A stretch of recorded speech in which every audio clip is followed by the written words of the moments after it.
Good afternoon, everyone. So I am Dr. Asha Brown, and hello, I see some familiar faces in here. So hey, good to see y'all. Um, I am an assistant professor in the School of Public Health and Information Sciences at the University of Louisville. I also am currently the director of the city's Office of Youth Development. And I do a lot of work around social justice youth development. That is my area of research, and I do a lot of community engaged research through social justice youth development. So I'm really excited to be here today to kind of build connections between SJYD and trauma informed care, and how we can really think about social justice youth development at a more deeper level. So really looking forward to that today. I'll turn it back over to Rebecca to get us started. Thanks, Asha. So we're briefly going to go through the agenda. So first, we're going to define youth development. Then we're going to talk a little bit about the current approaches to youth development. So those that are used in the youth development sector primarily at this point. And then we're going to introduce social justice youth development, kind of what entails social justice youth development. How do you know when you're doing that? And because we had that trauma-informed care presentation earlier today, we're going to talk a little bit about the intersection between trauma-informed care and social justice youth development. And then we'll have some time for questions and discussions after that. So while this is, of course, a presentation and Dr. Brown and I are going to be talking a lot, we want this to be interactive. And so we will have breakout rooms and we'll be wanting discussion from you as practitioners about what your experiences have been. So we're really hopeful that there'll be a lot of really rich conversation and interaction, and that everybody can kind of get the most out of this presentation. So I'll go ahead and kind of jump right in. So what is youth development and who are youth anyway? So before we can talk about youth development frameworks and approaches, we really have to define what are we talking about whenever we say youth development, and who are the people that are included within that definition of youth. So the term youth development, it can be defined in three different ways. So there's the natural process, which is the growing capacity of a young person to understand and act on the environment. You have a set of principles, which is a philosophy or approach that emphasizes active support for the growing capacity of young people. And that can be by individuals, organizations, and institutions. And then you have practice. And so practice is really the application of the principles to a planned set of practices or activities that foster the developmental process in young people. So when we kind of think about these three different things, I like to break it down a little bit further. So when we're talking about practice, we really are talking about youth workers engaging in the intentional fostering of critical development of youth by employing the principles that have been set. And so those principles are really like youth voice, youth autonomy, youth empowerment. So when we think about youth workers engaging in those principles through the process with youth while they're in that biological process of maturation, so while they're in adolescence, that's really what we mean by youth development. So this doesn't just mean that if you're a youth worker, if you're working with adolescents, that you're doing youth development work. So we like to really specify kind of what we're talking about so that it can be clear when you're doing youth development versus when you're simply working with youth. So when we talk about who are youth, there are a lot of different definitions of like what the age range are. And so as you can see, different countries, different areas of the, international world, they define this in different ways.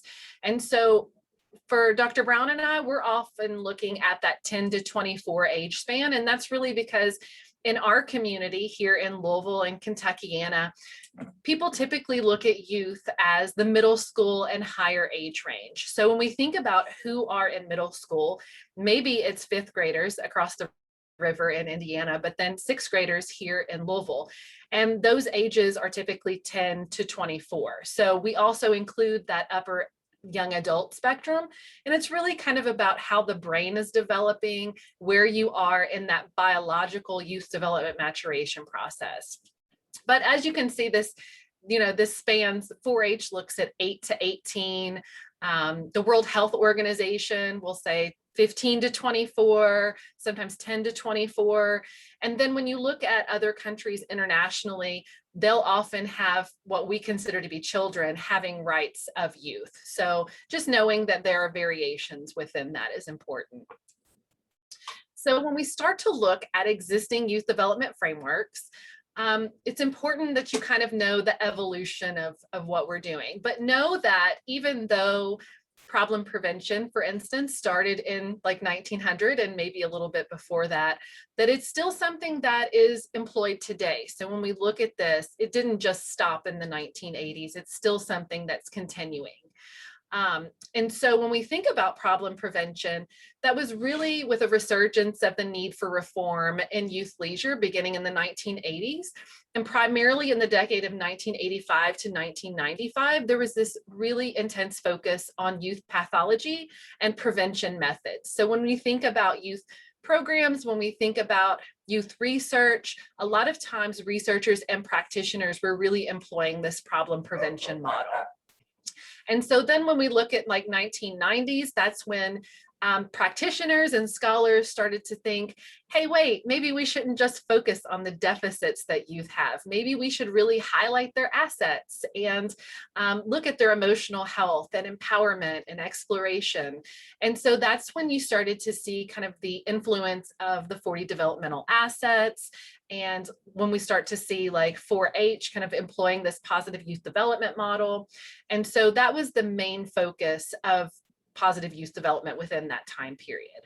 And youth, the community youth development is really, sometimes people think of it as part of positive youth development. And so we pull it out a little bit just so that you can see there was kind of a shift in philosophy slightly. So adding on to what that existing positive youth development structure was. And so thinking about programs and scholars as altering their view just a little bit in terms of how they work with communities. And so when we're thinking about community youth development, as you might think within the name, it's engaging young peoples with community partners and developing skills that contribute to the strength and health of communities. And so then we move into the 2000s, and honestly, it was probably being practiced before the 2000s. That's just when maybe the writing started to get a little bit more robust in terms of a response to positive youth development. So when we think about social justice youth development, some of that is in response to this positive youth development, community youth development models. And it's really moving away from just looking at the youth, but also looking at these different factors that maybe were impacting youth and their success. So to break it out a little bit, the problem prevention model, it started with Stanley Hall. Well, he's kind of credited as where it started with this idea of adolescence being marked as a period of storm and stress. So what does this mean? It means we have this idea that adolescence is when youth are losing their mind. They're having conflict with their parents and authority figures. They're having trouble with teachers. There's mood disruptions. Their hormones are going crazy and they're engaging in risky behavior. And so programs and researchers, teachers, they're really looking at adolescence with this deficit view. So all of these things that youth can potentially get engaged in, that they can, really alter the course of their life with, if they're getting involved in these bad things, programs are focusing on preventing those problem behaviors. So how do we keep them out of getting in trouble? How do we keep them from becoming pregnant? How do we get them to not use drugs or to not engage in gang behavior? And so it's really focusing on how do we fix kids? And examples of this would be the DARE program and the Midnight Hoops programs. And so if you think about any programs that are focused primarily on like pregnancy prevention, substance use prevention, gang violence prevention, those are not always looking at youth as resources. And so that is really a problem prevention program. And so we'll talk about a little bit how sometimes the problem prevention is fused into the PYD program. So because of funding mechanisms and different things that they're requiring you to do, sometimes it all gets lumped together a little bit. And so to move on to positive youth development and community youth development. So when we think about positive youth development, the question that's really being asked is problem free fully prepared? And so that's really in response to that problem prevention model. So if we have a youth and they're not engaging in problem behavior, does that really mean that they're ready to kind of take on the world? Does it mean that they are fully prepared to move into the community, to move into adulthood and be positive members of society? And so it really emphasized youth as resources to be developed rather than problems to be mediated. And so we see this shift to strengths-based programming and looking at internal and external asset development. So examples of this would be 5Cs, which are employed with the 4-H programs, and then the 40 developmental assets, which a lot of you might be familiar with from working in youth development programs. And so when we move into this community youth development time period, that's when the question was asked, is fully prepared, fully engaged? So again, kind of thinking about the positive youth development model, if they're fully prepared, does that mean that they're really engaging in their communities? Does that mean that they are kind of really entrenched in their society and making changes that need to be made? And so those types of programs are really emphasizing youth adult partnerships and again, youth voice. So what do youth have to say about how we're doing programming and what they want to engage in? So when we think about community youth development, we're thinking about youth leadership boards, youth councils, which are often kind of incorporated within different youth development programs. And so, we'll kind of get to talking about that a little bit more, but thinking about those youth leadership boards and youth councils, how much voice do the youth actually have in providing meaningful input to programs? So we'll talk a little bit more about that youth voice component a little bit later in the presentation, but just something to keep in the back of your mind. And so we're going to talk a little bit more about those 5Cs because that is really the primary model that's being used at this point in youth development. So it's the most researched empirically, and that has to go back to a lot of different factors, but a lot of it is because it's tied to 4-H. And so there's this large pool to kind of like draw from in terms of getting the data that they would like to get. Whereas sometimes there are barriers to being able to kind of get in there and really get the data that you want with different types of programs. So when we talk about the building blocks of positive youth development, those 5Cs, we're talking about competence, which is the positive view of one's actions in specific areas. And so this includes social, academic, cognitive, health, and vocational. And social competence refers to interpersonal skills. So cognitive competence would be their cognitive abilities, and so their decision making. Again, like academic competence would be school performance, sometimes reflected in school grades, attendance, test scores. And then health competence would be like nutrition, exercise, and how does one engage in rest to keep oneself fit. So confidence, a lot of us are familiar with the term confidence, and that's really an internal sense of overall positive self-worth and self-efficacy, Connection is positive bonds with people and institutions that are reflected in exchanges between the individual and his or her peers, family, school, community, and both people need to be contributing to this relationship. So when we talk about connection, that's not just how the youth is connecting to those others, but it's also how the others are connecting to that youth. And so when we think about the connection between having a caring adult within a youth's life, we're really looking at that connection component and how is that adult influencing the connections with that youth. So character is respect for societal and cultural norms, possession of standards for correct behavior, a sense of right or wrong, which is morality, and integrity, which we'll talk about a little later. I have a lot of beef with this particular C, and so we'll kind of talk about why. But then we have caring and compassion, which is a sense of sympathy and empathy for others, which is also, as a social worker, something that I'm going to talk a little bit about why that doesn't jive exactly with me. But all of these things in this particular model, the idea is that if you have high levels of these individual C's, that it will lead to contribution.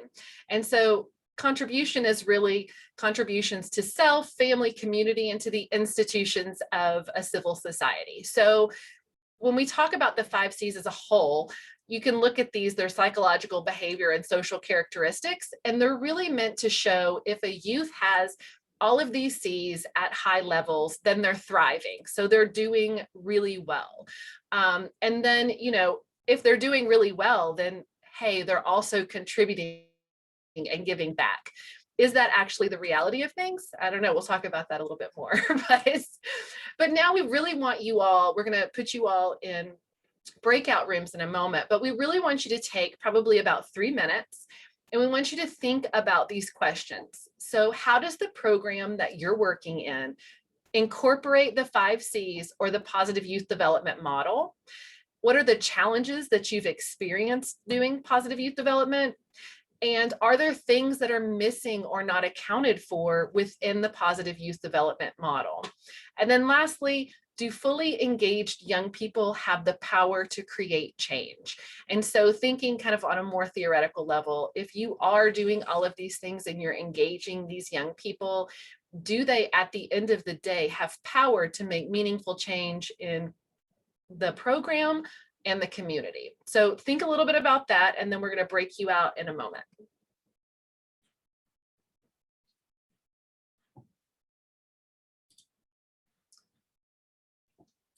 And I have a 3-minute timer set, so I'll let y'all know when 3 minutes is up, and we'll put everyone in their room.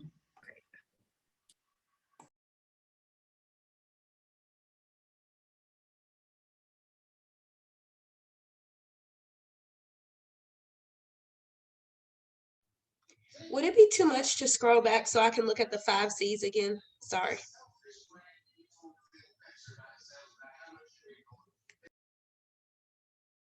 Thank you.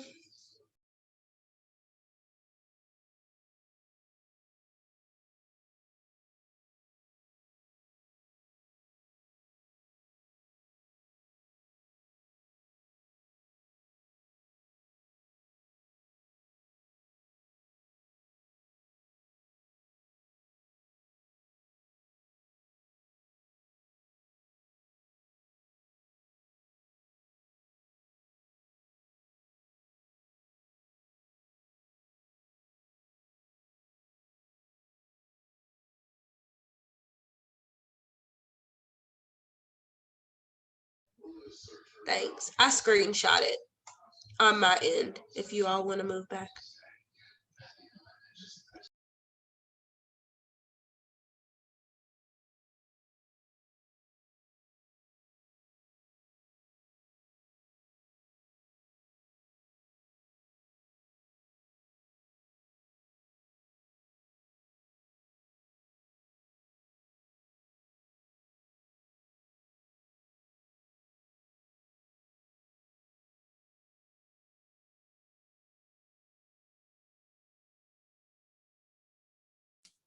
Three minutes seems a lot longer whenever we're sitting here and no one's saying anything. Oh, you're muted, Dr. Brown. You just hit the 2-minute mark. And so I'm going to give you all like maybe 30 or 40 more seconds to think through these questions, and then I'll put you in your breakout rooms. You'll have about 15 minutes for everybody to share out. There'll be about 6 people in each room. So that'll give an opportunity for everybody to share out.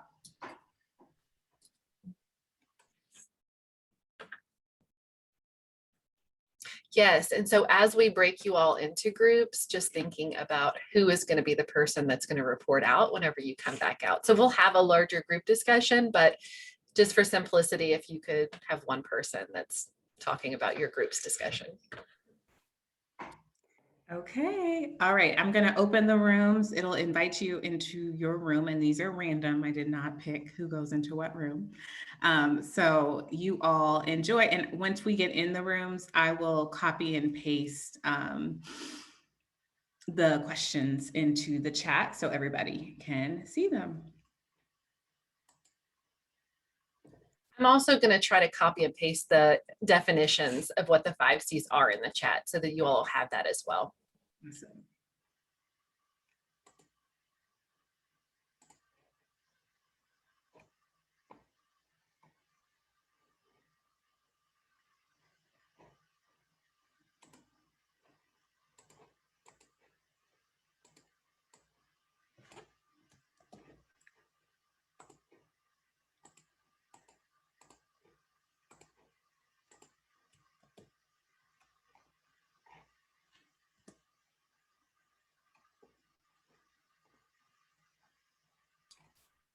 Asha, are you going into a breakout room? I'm not sure. I wanted to make sure everybody got in their room first. Okay, because I was just waiting to see whether or not I needed to join one or not. Just waiting.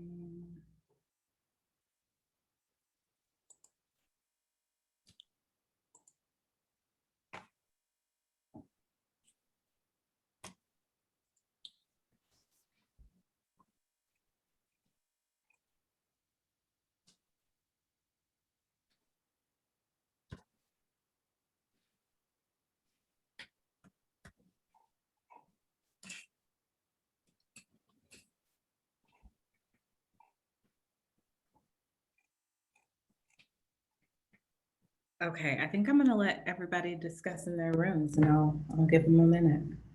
I'll chill out. That's what I was thinking too. Felicia, you better go to a room. I'm just kidding. I have no idea what I would talk about for my program, but anywho. Right. No, it's fine. I can make up some stuff, I guess. Yeah, that works for me. No, you're fine. You can chill in here with us. You don't have to. You can just stay in the room. What's wrong with you? Are we in our own room, or did some folks not switch over? There are some folks that have not switched over. I'm not sure. I know Matthew is taking care of children at the moment. And then the Rebecca, of course, is me on my laptop. I've got like 50 screens that I'm using. Okay.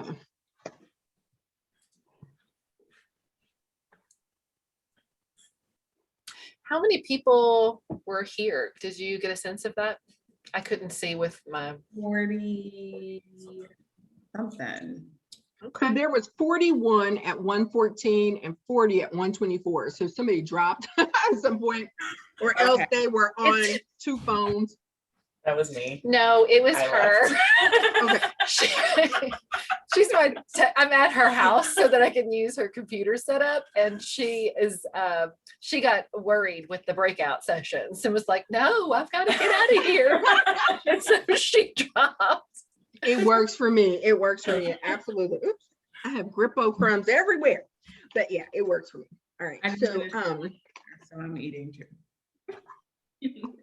All right, I am going to pause recording for just a second because I don't want it to like be recording at the moment. Y'all keep me honest and make sure